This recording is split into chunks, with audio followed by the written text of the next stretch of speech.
Bienvenue sur Endurance Fondamentale, le podcast où on emmène des sportifs courir et nous parler de leur parcours. Des chemins semés d'embûches, des itinéraires plus ou moins tracés, des gros dénivelés, bref, des parcours de vie rarement linéaires où l'endurance est fondamentale. Moi c'est Valentin, je cours depuis 12 ans et je parle depuis 29. J'adore rencontrer des gens et parler de sujets profonds avec eux. Et quoi de mieux que de le faire en courant.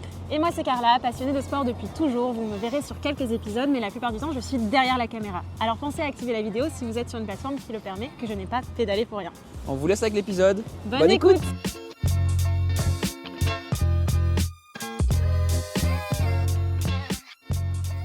Bonjour à tous, bienvenue dans ce nouveau podcast d'Endurance Fondamentale. Aujourd'hui sur le podcast, on a la chance de retrouver Quentin. Salut Quentin, ça va? Salut Val, oui très bien et toi?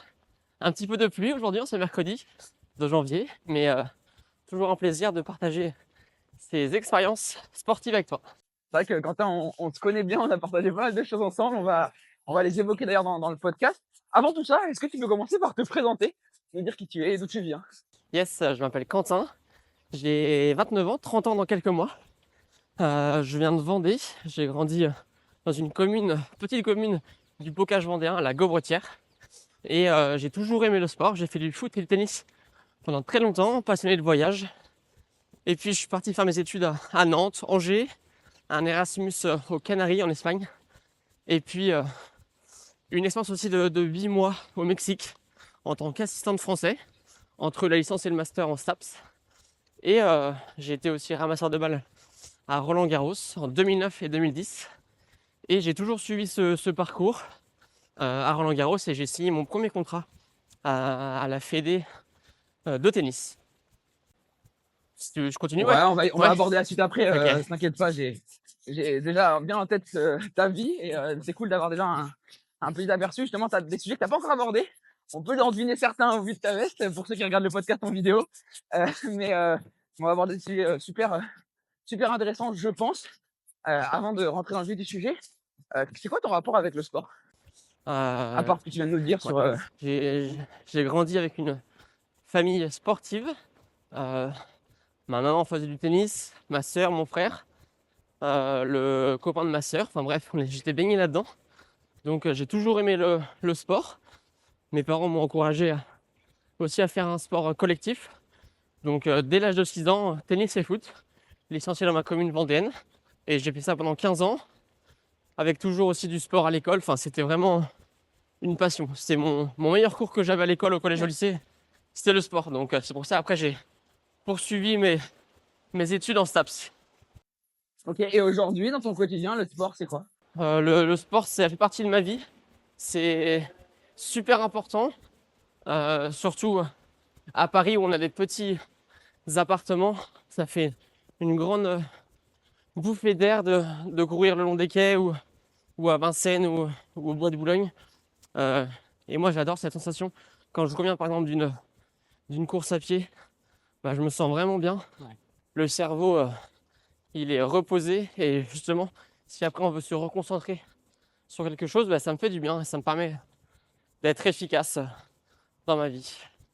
Trop cool. On vient de parler du sport en tant que sport, en tant que passion. Mais le sport, c'est aussi ton métier, ou en tout cas, ça l'est depuis quelques années. Tu as notamment une expérience récente avec Paris 2024, comme on peut le voir sur ta veste, comme je l'ai dit juste avant.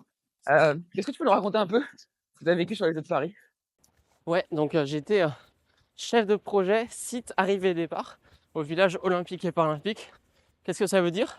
C'est justement de planifier, coordonner toutes les arrivées des athlètes et de leur staff au village olympique et paralympique.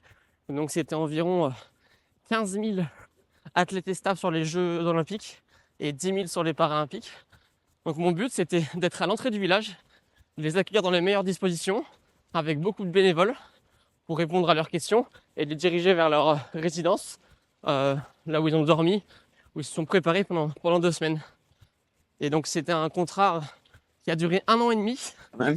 Après justement mon passage à la Fédé, j'avais envie de voir autre chose.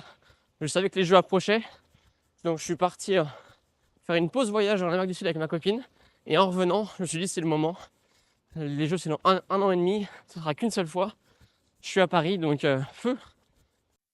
C'est quoi de vivre les Jeux à la maison alors? C'est incroyable, c'est unique. Pendant les Jeux cet été, je me disais que dans 50 ans, je pourrais raconter ça peut-être à mes petits-enfants que j'ai vécu les Jeux, que j'y ai travaillé et que j'ai eu la chance de faire partie des 4500 salariés du COJO. Donc, vraiment top. T'as eu l'impression de vivre tes Jeux à fond?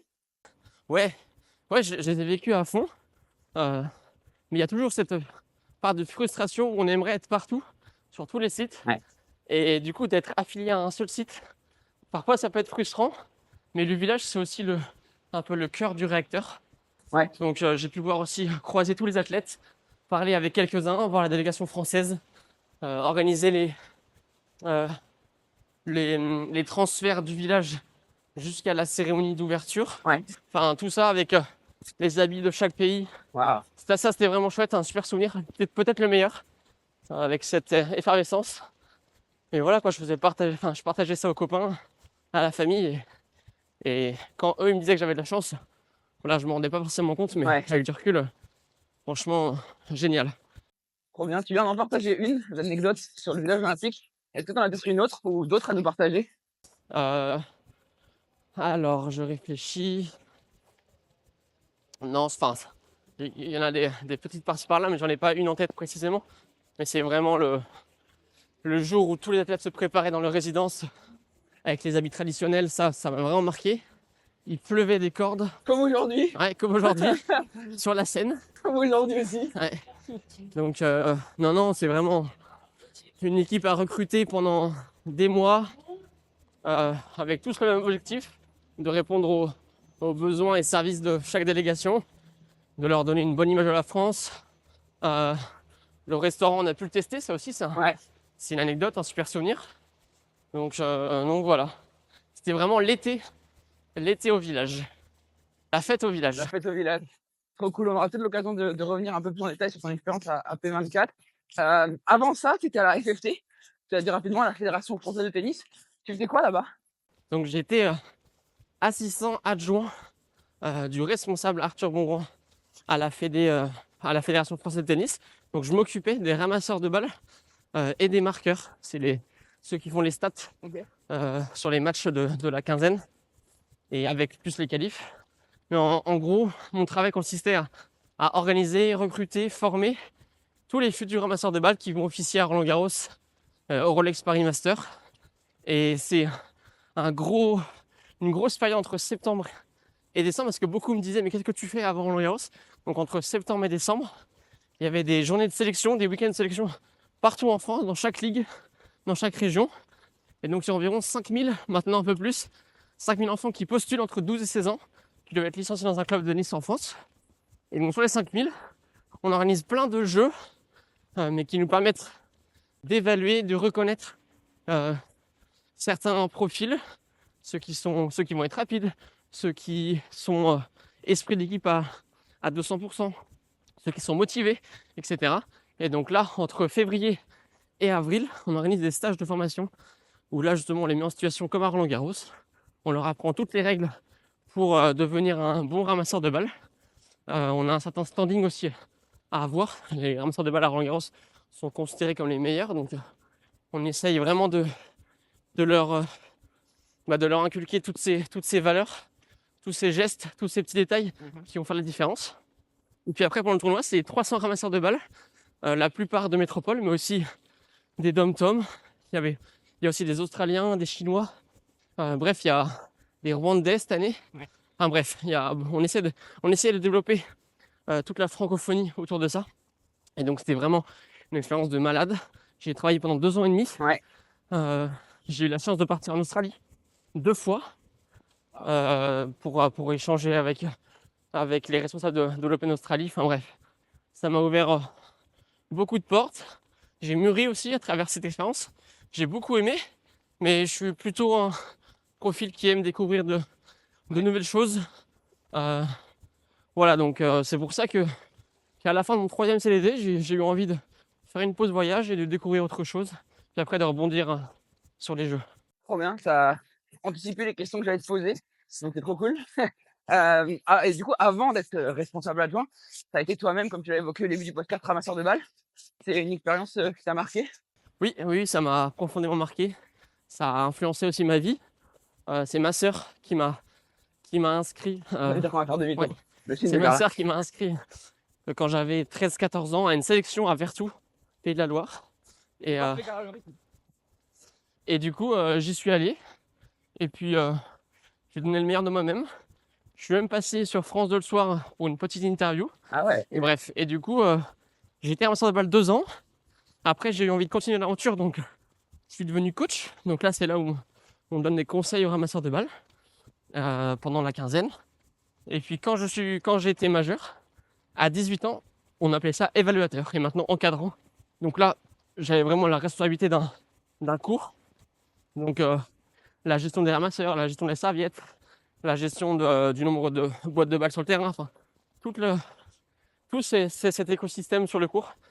Et du coup, j'ai fait un stage de fin d'études à la Fédé Tennis. Je suis devenu superviseur du service, donc on était plusieurs. Donc là, on gère, on encadre un petit peu les encadrants et les évaluateurs. Et du coup, on chapeaute un petit peu le service avec les responsables. Et du coup, après ça, ils m'ont proposé un CDD. L'ancien David Portier partait, enfin bref. Il y a un concours de circonstances dans la vie. C'est justement, faut être dans le bon train au bon moment. Et je pense que j'y étais. Et j'ai saisi cette opportunité. Et du coup, voilà, j'ai travaillé là-bas. C'était mon premier boulot post-études. Ok, donc vraiment, on va dire une grosse partie de ta vie professionnelle qui a été créée en fait grâce au ramasseur de balles, si je comprends bien. C'est ça, à l'école, au collège ou au lycée, et même après, il y avait toujours cette anecdote de Roland Garros qui était assez unique. Beaucoup de gens me posaient des questions. C'était assez flatteur. Ouais. Et au-delà de ramasser des balles, en fait, c'est tout un environnement, toute une grande famille avec la même passion de tennis. Et j'ai rencontré beaucoup de personnes, dont toi, dont Carla.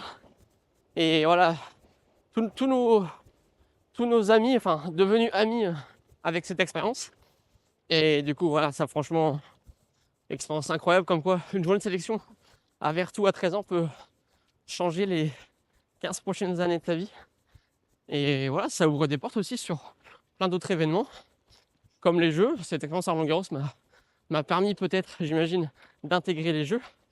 Donc voilà, une belle expérience et maintenant c'est terminé, mais en tout cas j'ai vécu de super moments. Je note cette phrase qui est incroyable et je pense que c'est une phrase qu'on isolera et qui est trop chouette. Comme quoi, une sélection à Vertou à 15 ans, ça peut changer beaucoup de choses. Ouais, c'est Ça peut vrai. écrire des belles pages de ta vie. Donc franchement, c'est vraiment un très beau message.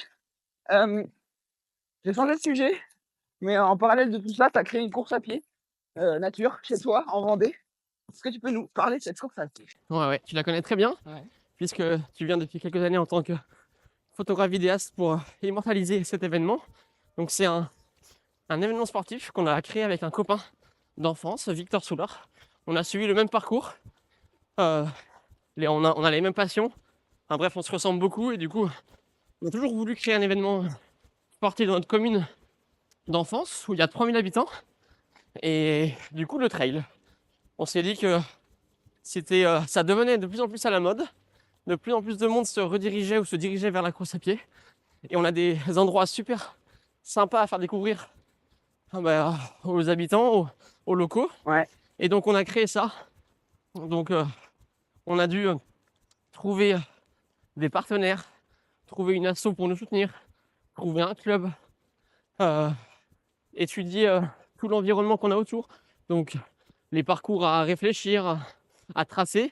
Donc la première année et la deuxième année, et la troisième année, on a fait un 7, 14 et 21 km. Donc il y avait 500 participants la première année, un peu plus la deuxième année. La troisième année, ça a explosé avec plus de 700 participants. Et en septembre dernier, 2024, on a accueilli 1000 personnes. Donc 850 coureurs adultes, des marcheurs et aussi des courses enfants, une centaine d'enfants. Donc ça prend de l'ampleur, ça prend de l'énergie, mais on est toujours aussi motivé. On a créé notre association il y a 1 an, quasiment jour pour jour. Et maintenant, on n'est pas 2, mais on est une quinzaine dans l'asso. Donc chacun a ses petites missions, ses petites tâches. On a créé des commissions. Et dans 2 mois, jour pour jour, il y a la Gobro Trail édition hiver. Donc la première édition nocturne à la Gobrotière. Maintenant, on aura 2 épreuves, une en hiver, une en été. C'est incroyable parce que t'anticipes toutes mes questions. Tout à l'heure, à chaque fois que j'ai la question, je la regarde, je fais: «Ah, il est déjà en train d'en parler». Donc justement, ce sera quoi le format de ce Go Trail hiver? Donc le format, ce sera une boucle de 8,5 ou 2 boucles de 8,5 qui font 17 km. Donc 2 épreuves. On avait envie de faire 2 boucles parce que les gens pourront voir sur la première boucle Ouais. les difficultés un peu de la boucle et puis de peut-être prendre des risques sur la deuxième boucle et d'avoir un temps intermédiaire au milieu en repassant sur le départ-arrivée.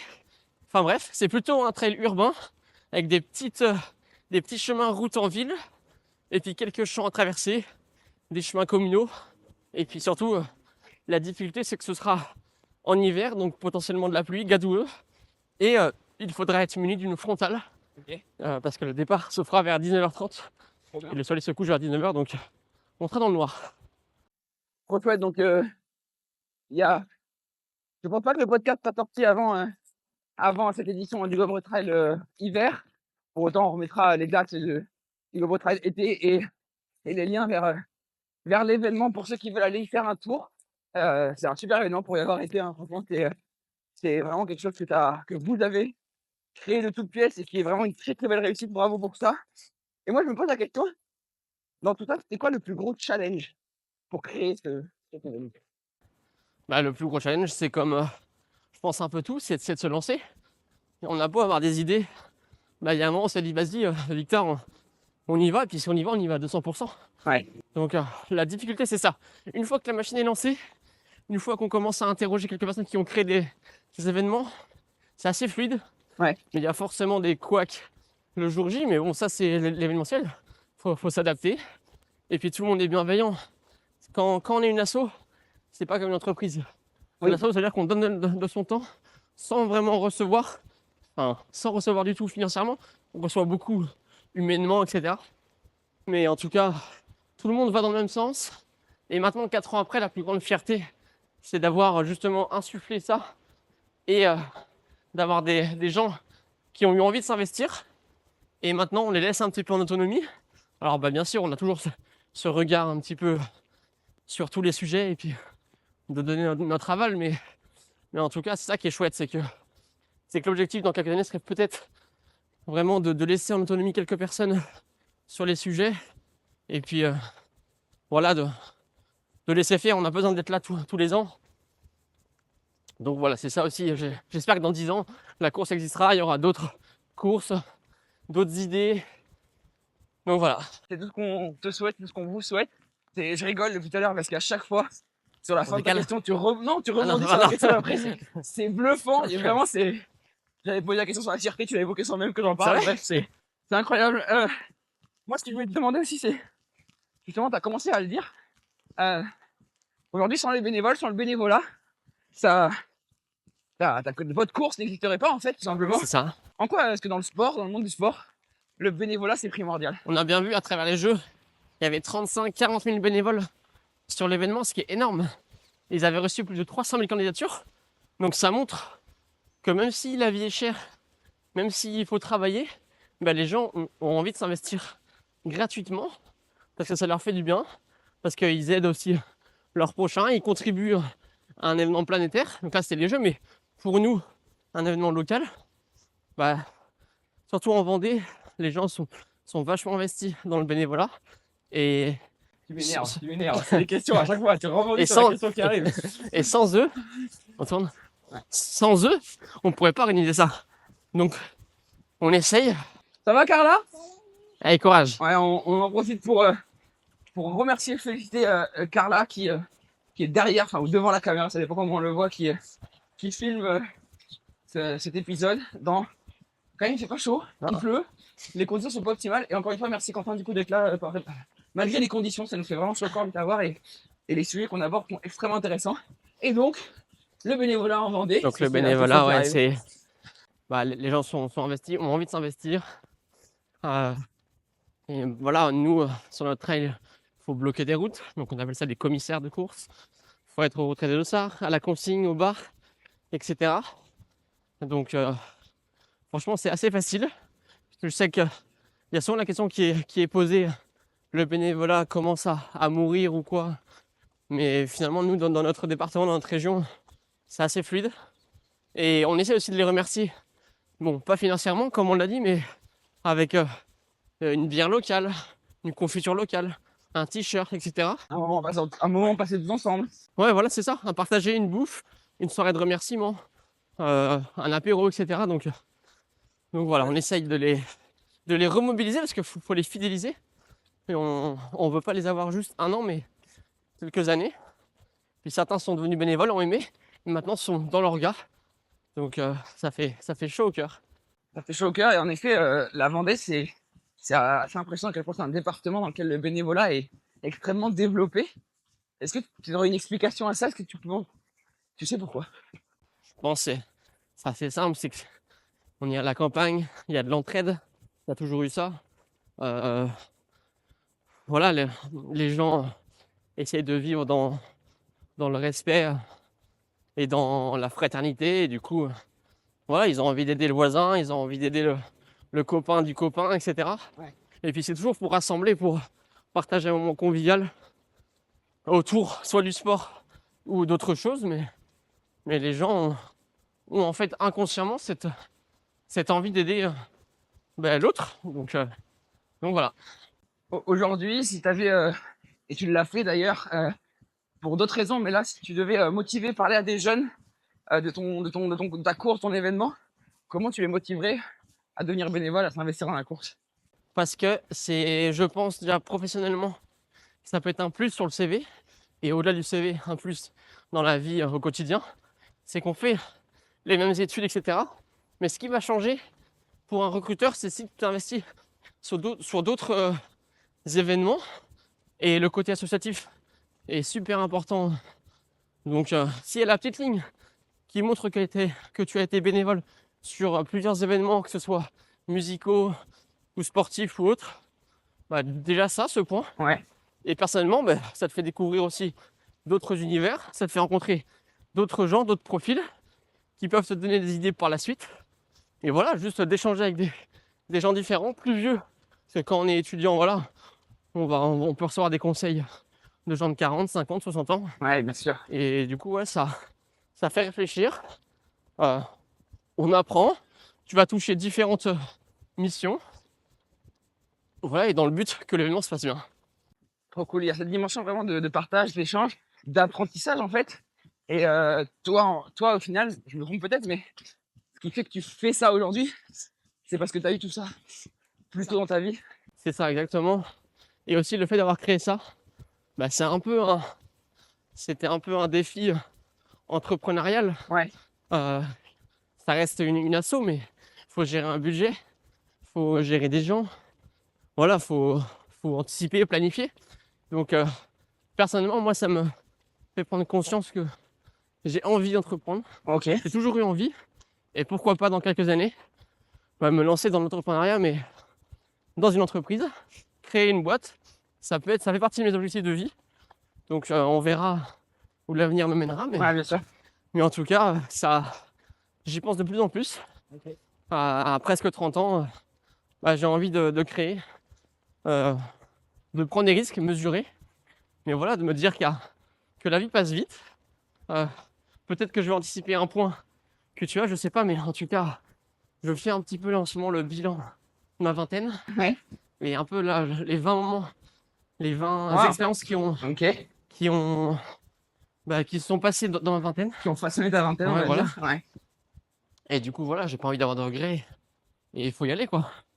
On a beau, des fois, quand on écoute aussi parfois trop de gens, on se perd un peu. Ok. Donc, il faut avoir des conseils de différentes personnes.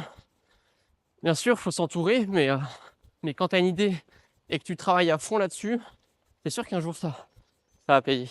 Donc voilà, un petit peu cette parenthèse. Je rebondis, non, mais c'est super intéressant, mais je rebondis sur ce que tu as dit sur l'entrepreneuriat et l'associatif. En fait, l'associatif, c'est un peu une bonne façon de se tester. C'est une bonne façon de voir est-ce que c'est quelque chose qu'on aime, est-ce que c'est quelque chose qui pourrait être intéressant pour nous dans la suite, parce que au final, dans l'associatif, il y a très peu de risques par rapport à l'entrepreneuriat.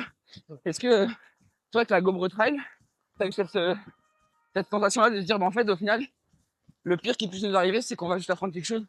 C'est ça, en fait.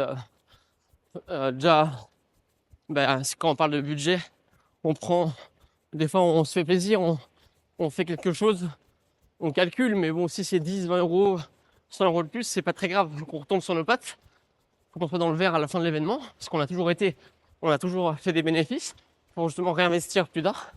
Mais oui, effectivement, quand c'est une entreprise, il y a des charges, faut calculer au centime près. Il y a ce côté-là aussi qui peut être stressant.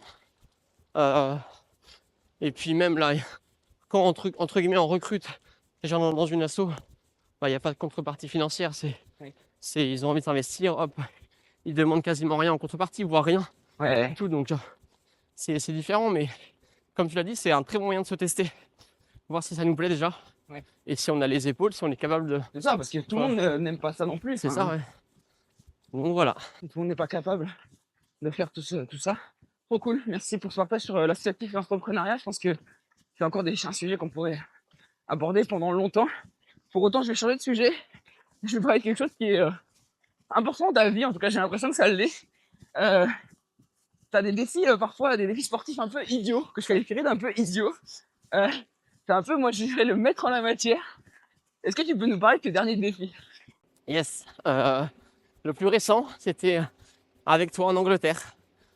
Donc on avait une semaine de dispo avec Valentin et on s'est dit on a envie de partager une expérience commune, un peu bête, très sportive, et puis dans un cadre différent. Donc on a pris le train, on a pris l'Eurostar pour aller à Londres où on a loué des vélos gravel, donc tout terrain. Et on a parcouru 400 km jusqu'à Chester, à 30 km de Liverpool. Notre objectif initial était Liverpool, mais il y a eu une tempête la veille, donc on n'a pas pu terminer. Mais bon, en fait, c'est pas comment on dit, c'est le chemin parcouru le plus important. Ouais, c'est pas la destination qui compte. C'est pas la destination qui compte, voilà. C'est le chemin parcouru et on a vécu une semaine dingue. On a eu de la pluie, on a eu du vent et on a bu aussi beaucoup de café pour se réchauffer. Enfin bref, c'était génial. Moi, je kiffe ça vraiment, me mettre hors de ma zone de confort. Et puis kiffer quoi, se dépasser, savoir où sont tes propres limites. Des fois je les ai déjà un petit peu dépassés, mais on apprend aussi avec l'âge. Donc il y a eu ça, il y a eu le GR20 avec des potes, il y a eu le sud du Mexique pendant 1 mois et demi à vélo, seul et avec un pote. Enfin bref, le vélo franchement j'adore le vélo, le VTT, le gravel. Franchement ça je kiffe, dormir chez l'habitant. Enfin voilà, c'est vraiment partager des moments simples mais en fait qui te font du bien et puis tu te reconnectes aussi à l'essentiel, tu vois, échanger, parler anglais ou espagnol, enfin bref, tout ça moi j'adore et je sais que ça va toujours ponctuer ma vie jusqu'à la fin de mes jours, j'espère. Je le souhaite. Voilà, de sortir de ma zone de confort et puis de tester, enfin voilà. Et donc tu l'as dit plusieurs fois, cette notion de sortir de sa zone de confort, et je comprends tout à fait, mais en quoi au pire, qu'est-ce que ça déclenche chez toi? Je pense que ça déclenche un sentiment aussi de fierté, que tout le monde ne fait pas ça, et que ça te rend un petit peu unique, sans me flatter ni quoi. En fait, Ouais, bien sûr. juste que ça fait du bien de faire des choses un peu différentes, par rapport aux autres. Ça me montre qu'en fait je suis capable de faire plein de trucs, voilà, de partir à l'aventure, quoi. De pas se poser 36 000 questions, de pas planifier, anticiper comme on a l'habitude au boulot. Ouais. Et voilà, de se laisser porter.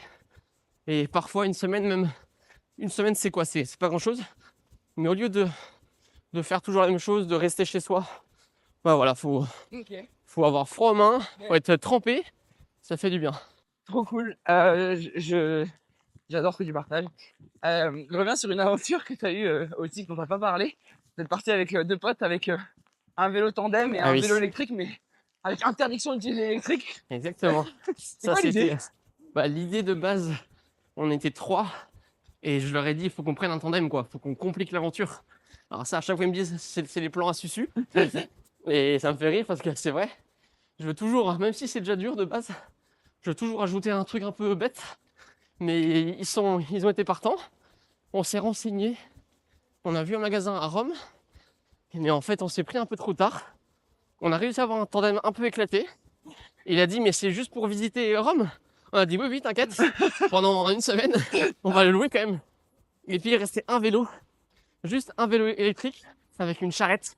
Et là, nous, on s'est dit, mais on n'est pas des dauphins, quoi. On est des vrais requins. Donc, impossible d'utiliser le bouton électrique. Donc, la charrette pesait 1 tonne à chaque montée. Fallait pousser la charrette, enfin bref. Et on voulait rejoindre Florence. Et au bout de 4 jours, le tandem, sur une descente, il a déraillé, ça a fait péter des rayons, enfin bref. Du coup, on a fini en bus et en train. Et voilà, c'était une idée bête, mais au final, ça crée des souvenirs, tu vois. Et je pense qu'à 80 ans, ce sera pas forcément le boulot qui va nous replonger dans nos souvenirs. Ça peut, comme les jeux, bien sûr, ou Roland-Garros, mais je pense que les vraies expériences, elles sont sur ce genre d'aventure, en tout cas pour moi. Ouais, je suis d'accord. Et je sais qu'à 80 ans, je dirais, eh oui, j'avais été de Rome à Florence en tandem. Enfin bref, tu vois. Donc voilà. Et dans tout ça, il y a cette notion, encore une fois, de partage. Est-ce que les plus belles aventures, c'est celles qu'on partage? Ouais, je pense. Après, je sais que je suis capable de partir seul aussi, de me retrouver, et puis de montrer qu'on peut aussi faire des choses seul. Il y a des gens qui sont très heureux seuls aussi, puis qui sont épanouis dans leur vie et qui arrivent à créer des projets, mais je pense que elle est encore plus belle quand elle est partagée. Après, on peut très bien être seul, voyager, faire beaucoup de rencontres, et du coup, on la partage d'un côté éphémère, mais ouais, je pense quand même quand on fait une aventure à 2, à 3, à plusieurs, on peut partager, on peut dire ce qu'on a sur le cœur au moment voulu, se taper des grandes barres de rire, galérer ensemble. Enfin, voilà, on peut évoquer tous ces sujets-là et se dire avec l'autre qu'on traverse un moment compliqué, mais on va le faire ensemble. Et voilà. La morale, c'est vraiment partir à l'aventure, oser, sortir de votre zone de confort et Exactement. les souvenirs ne seront que plus beaux. C'est ça. Trop bien, Quentin. Merci pour tout ça. On va passer sur, j'aime bien dire, la deuxième partie du podcast. C'est un peu différent. Donc là, ce que je vais te demander, je vais te poser une série de questions. Et l'objectif, c'est que tu répondes par oui ou par non. Ok. De façon spontanée, sans forcément trop réfléchir. J'adore. Et bien sûr, tu as le droit à un joker si tu le souhaites. Ok. L'objectif, c'est que tu ne l'utilises pas, mais Ok. tu peux. T'es prêt, Quentin? Ouais. Quentin, est-ce que les jeux de Paris sont les plus réussis de l'histoire? Oui. Est-ce que tu as profité des jeux? Oui. Est-ce que la FFT te manque? Un peu. Est-ce que voir des jeunes faire des roulés, c'est lassant à la fin? Oui. Est-ce que tu es fier du Gaubre Trail? Oui. Est-ce qu'un jour, tu passeras le flambeau et tu arrêteras de t'investir dans ta course? Joker. Joker, ok. Est-ce qu'un jour, vous aurez 10 000 participants au Gaubre Trail? Peut-être, oui. Est-ce qu'il y a des bénévoles inutiles? Non. Est-ce que l'événementiel cesserait d'exister sans bénévoles? Oui. Est-ce que ça te fait peur de courir 200 km d'un coup? Non. Est-ce que les défis sportifs que tu fais sont vraiment idiots? Non. Est-ce que tu vas recourir un marathon un jour? Oui. Est-ce que tu referas d'autres Jeux Olympiques? Les Alpes 2030, peut-être? Et dernière question, Quentin, est-ce que t'es fier de toi? Oui. Merci, trop cool. J'espère que t'as kiffé aussi cette question un peu différente. Très bien, c'est top. Maintenant, on va passer sur d'autres questions, ce qu'on appelle les questions courtes. L'idée, c'est que c'est pas des questions oui ou non, c'est des questions où il y a une réponse à donner. Ok. T'as le droit de développer cette envie, mais t'es pas obligé. Ok. Après, tu fais comme tu le sens. Si tu devais choisir une marque de vêtements pour te sponsoriser, mais tu ne peux porter que cette marque sur tous les aspects de ta vie, tu choisis quelle marque? Nike. Ok. Quel est le sportif que tu as rencontré et qui t'a le plus impressionné? Je dirais Teddy Riner comme ça. Ok. Pourquoi? Parce qu'il dure dans le temps. Il se remet en question. Il travaille à fond. Il transpire. Et puis, il arrive à lier vie de famille et vie de sportif de haut niveau. Et franchement, il a l'air d'être accessible, souriant. Enfin, c'est un nounours, quoi. Tout le monde l'aime, tu vois. Ouais. Je pense que c'est aussi ça sa fierté, c'est de ne pas avoir de clivage, que tout le monde, en fait, Ben, d'accord avec lui, c'est comme Zizou, quoi. Ouais. Donc voilà, ce genre de personne, ça inspire. Ok. Tu l'as rencontré comment? Bah, au jeu, après on n'a pas parlé, mais un jeu de regard, Ouais, d'accord. quand il s'en est à la cérémonie d'ouverture, enfin, ouais. Chouette. Merci. Un marathon doit être couru demain et impérativement fini. Tu dois choisir quelqu'un pour le courir, mais ça va pas être toi. C'est loin d'accueillir. Je demande à Alice, à ma copine. Waouh. Elle a jamais fait de semi-marathon, mais je suis sûr en la poussant, en étant à côté d'elle, elle peut y arriver. Et voilà. Peut-être que ce soit des fois, les gens ont un peu peur et pensent que c'est pas possible, mais en fait, avec les énergies, avec cette motivation et les personnes qui te poussent, bah, tu peux arriver à faire des choses super cool. Donc voilà, je pense à elle. Moi, j'ai les frissons, ça, c'est très très beau ce que tu dis. Si tu devais commencer un sport de zéro aujourd'hui, tu choisirais quel sport et pourquoi? Euh, je pense, euh, je pense au rugby. C'est un sport qui est de plus en plus apprécié et regardé par les gens. J'aime bien ce sport, cet esprit collectif, de tout donner, dans un sport collectif. Et si je pense à un sport individuel, bah, ce serait vraiment le trail, mais en montagne. Ok. Je connais pas trop et j'ai bien envie de découvrir ça prochainement. Ok. C'est quoi le sport avec lequel tu aurais le plus de chances de participer au JO? JODT, Ou d'hiver, comme tu d'hiver. souhaites. Je veux dire le curling. Même si ça se trouve c'est très dur, hein, j'imagine, mais j'ai l'impression que c'est peut-être le sport le plus accessible. Si on s'y met à fond pendant 10 ans, peut-être qu'on peut réussir, je sais pas. Ok. Est-ce que tu fais le métier que tu rêvais de faire? Oui, je rêvais de participer à des grands événements sportifs, comme Roland-Garros, le Tour de France, les Jeux, l'Open d'Australie. Et maintenant, arrivé à presque 30 ans, j'ai envie de découvrir autre chose, peut-être en agence, sur des événements plus locaux. Mais oui, je suis fier en tout cas et content d'avoir pu participer à ce genre d'événement. Ok. Pourquoi le sport est primordial dans ta vie? Parce que c'est un sentiment de liberté, de dépassement. Ça permet de garder la forme, la santé. Ça fait du bien à la tête. Voilà, tu peux découvrir plein de choses à travers le sport. Tu peux développer des capacités. Voilà. Franchement, non. Ça fait partie intégrante de ma vie. Ok. Et alors, tu préfères le vélo ou la course à pied? Euh, le back and run. Bonne réponse. Et du coup, l'Ironman, c'est pour quand? Je pense que c'est pour bientôt, hein. J'ai déjà fait un Alpha Ironman au Sable d'Olonne en 2019. Il y a le premier Ironman des Sables en juin prochain. On a hésité à s'inscrire avec mon cousin, avec qui on avait fait le half. Mais c'est en Vendée, c'est à la maison. Je viens de m'acheter un vélo. Waouh. Et du coup, voilà, ça me chauffe dans quelques années, je pense. Ok. Avant 35 ans, allez. Le rendez-vous est pris. Exactement. Si tu devais refaire le Gobret Trail de zéro, tu changerais quoi? Rien. Je savais qu'elle répondrait pas. Franchement, rien. Pas besoin de De développer. Est-ce que tu as envie de retourner habitant en Vendée? Ouais. Pourquoi? Ouais, c'est ce qui va se passer. Ok. Parce que envie de revenir aux sources. Envie de revoir aussi les amis d'enfance, de partager des moments avec eux. Et puis de travailler dans l'ouest, près de la mer, près de l'océan. Envie de calme. Envie d'une vie moins stressante. Avec moins de monde aussi autour. Avoir plus d'espace. Enfin, voilà, c'est un tout. Ok. Et on n'oublie jamais d'où l'on vient. Très bien. On va un dernier petit demi-tour et on va poser les dernières questions. En tout cas, très content d'avoir vécu 4 ans à Paris, Ouais. d'avoir travaillé, d'avoir fait des rencontres. Enfin, voilà, je suis très content de ça. Mais juste, la vie, je pense, il y a des périodes. Et là, c'est une période un peu de transition. On a envie de découvrir autre chose. Et c'est ce qui va se passer du coup, si je comprends bien. C'est ça. Quentin, c'est quoi ton plus grand rêve? Euh, mon plus grand rêve, ce serait de soit faire le tour du monde en vélo, en voilier, tout ça, juste à la force des jambes et du vent.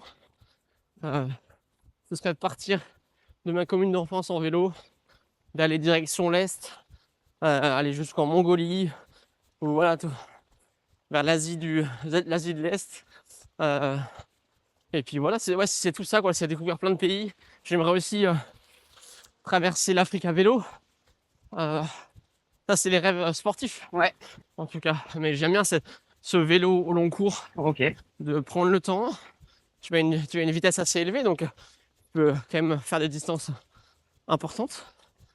Et autrement, mon rêve, ce serait que les gens se disent que Quentin, c'est un mec bien, c'est un mec gentil, c'est un mec qui a développé des trucs, c'est un mec inspirant. Donc j'espère qu'à 80 ans, on dirait ça de moi serait peut-être la plus grande fierté. Donc ça passe par plein de trucs. Ouais, bien sûr. Ça passe peut-être par fonder une famille un jour, ça passe par développer une boîte. Enfin, voilà, être bienveillant avec tout le monde.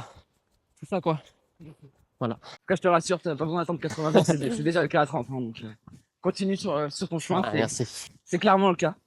Est-ce que tu penses qu'en courant, tu fuis quelque chose? Non, j'ai déjà entendu cette phrase. On m'avait dit voyager, c'est fuir. Mais courir, non, c'est comme faire du foot ou autre chose. C'est juste, en fait, ça fait du bien, quoi. Pas trop l'expliquer, mais bien sûr, ça sécrète une hormone, des hormones, et juste, ça fait du bien, en fait.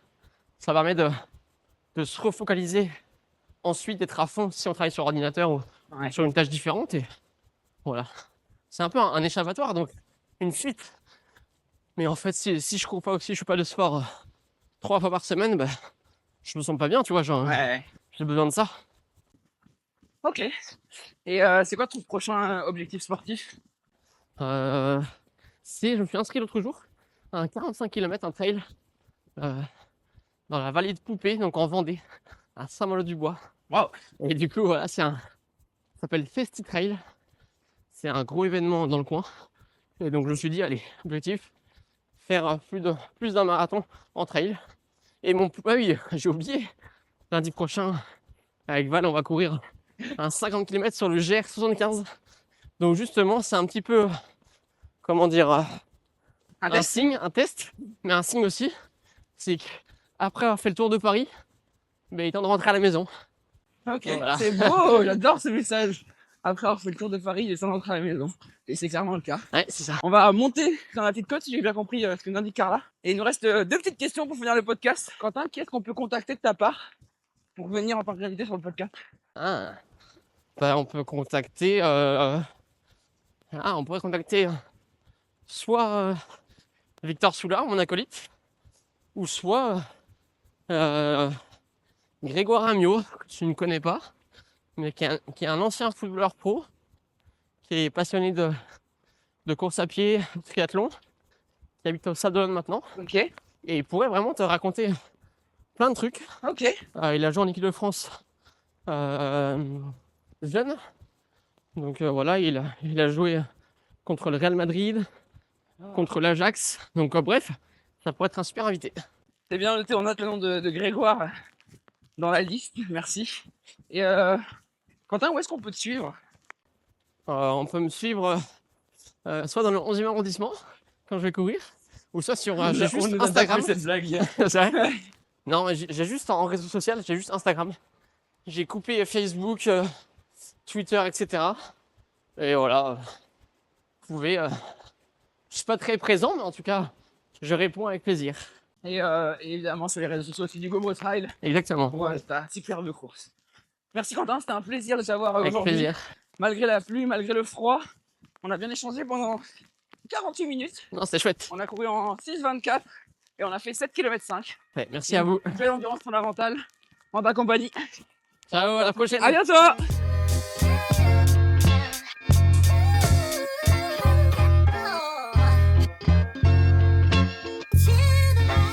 Si vous avez aimé le podcast, pensez à le noter et le partager autour de vous. Et si vous avez envie de voir un invité en particulier, faites-le nous savoir en commentaire. À très bientôt pour une nouvelle séance.